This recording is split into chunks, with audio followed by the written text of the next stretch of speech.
Fresh trouble for the Democrat running to lead the nation. We've learned Hillary Clinton may have deleted Benghazi-related emails from her private server. Judicial Watch says among the nearly 15,000 pages of Clinton's records recovered by the FBI, some included those which, quote, satisfied Benghazi-related search terms. And a court ruling, the State Department must begin releasing them by September 30th. But the State Department is pushing back, saying in a statement, quote, using broad search terms, we have identified a number of documents potentially responsive to a Benghazi-related request. At this time, we have not confirmed that the documents are in fact responsive.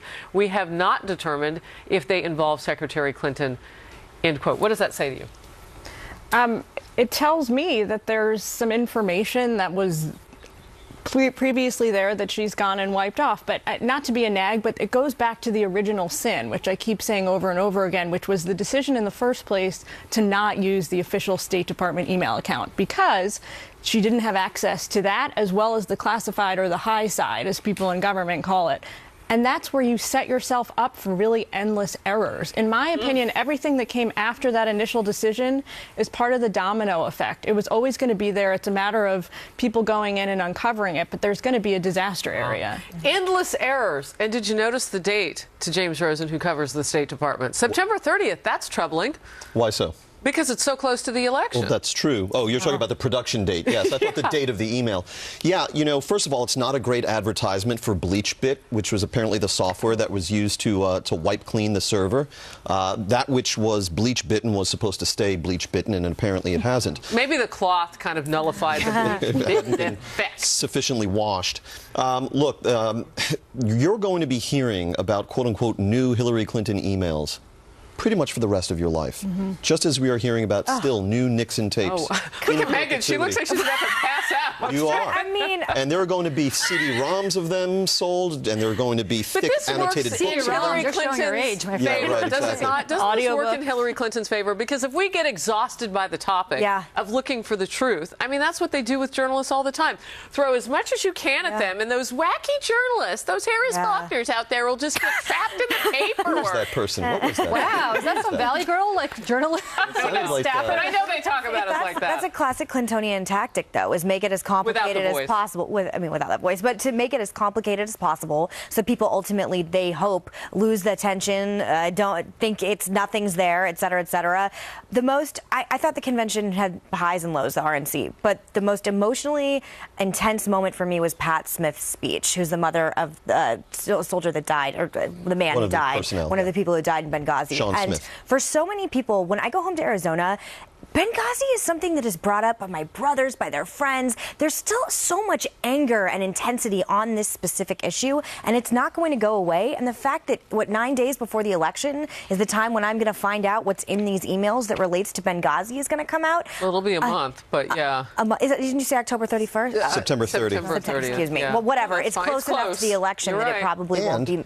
It may be peanuts compared to what Julian Assange is sitting on and is promising to release at some point before Election Day. I don't think we've seen a candidate in modern presidential history whose electoral fortunes have been so dependent on other people, whether it's James Comey or Julian Assange.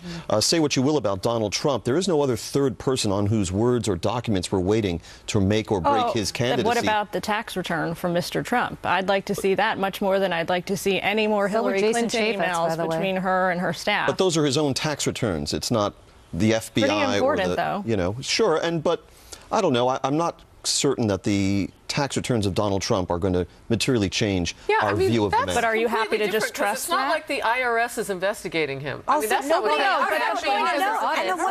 no American soldiers were killed in his tax returns, that we're going to find out more information about the cause of their death. I, too, would like to see his tax returns. But if we're going down this road, I'd also like to see Hillary Clinton's health records at the same time. Same things that, by the way, every other candidate up until this election has been forced to do. But now there's a double standard with both of these candidates. Why won't she release that? And I heard your point on the audits with the IRS, so on and so forth. So they'll look at that, and he says he'll release them as soon as that process is done. Well, which is a lot different than the FBI looking at Hillary Clinton and her saying, you know what, I really do have 15,000 more. Let me give them to you. That's a nonsense. That didn't happen. That's a nonsense excuse. He can release them tomorrow. Virtually every lawyer who's ever done tax policy agrees with that. My point is that they're completely different cases. Well, they're not. Secondly, Jillian's right. Jillian's 100% right. The original sin, as you put it, was to have this private homebrewed server, which I've never defended.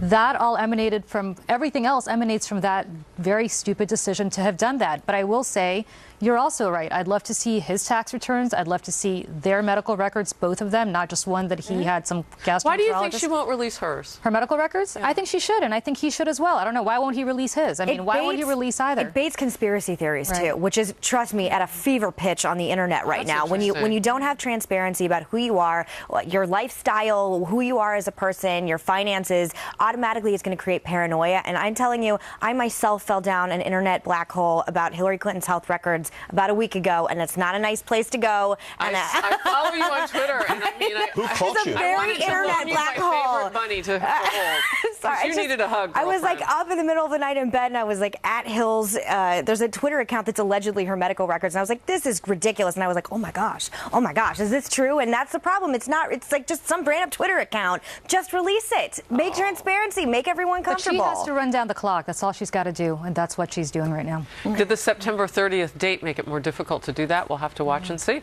A dramatic confrontation with Iran. A U.S. Navy ship provoked by an Iranian ship in international waters. Now we're learning about a new close encounter that's raising disturbing questions. Plus, new signs President Obama is preparing to close Guantanamo Bay. Where will the most dangerous detainees go? And can the president just ignore Congress on this issue? Stay close.